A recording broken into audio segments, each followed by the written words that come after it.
Hello, everybody. This is Leslie Spees with Influence HR Consulting. I'm continuing the series this week on what is the deal with all this quiet stuff. So next on the agenda is quiet firing. What is that? Basically is when a manager does the bare minimum that they can do to support an employee, hoping that the employee will leave on their own. So why does this happen?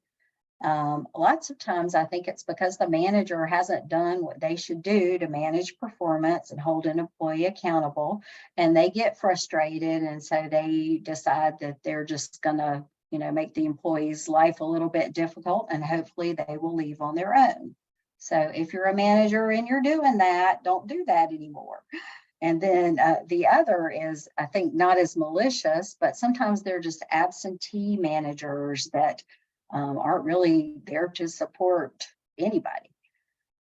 So an example of this, if you're familiar with Office Space, the movie from 1999, I believe, which is one of my favorites, there was Milton, and Milton definitely was quietly fired. They kept moving his office till finally he ended up kind of being in the supply closet with boxes all around him.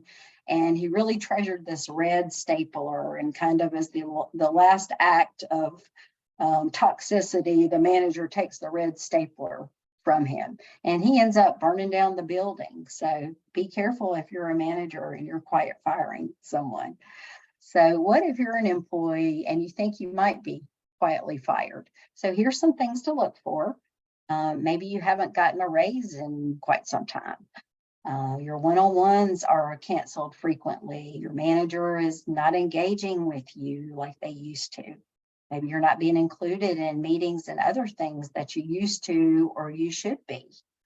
Those are all signs that you might be being quietly fired. So what would you do? What could you do? My suggestion would be to request a meeting with your manager. Don't let them cancel it, and let them know that you want to work hard, you want to succeed in the organization. If that doesn't work, then there probably are other avenues in your organization of people that you can go to, HR, maybe the next level manager. If it's an organization with a good culture, they're going to take your complaints to heart. If not, then it's probably time for you to be looking for another job. So we'll be back next week to talk about quiet hiring.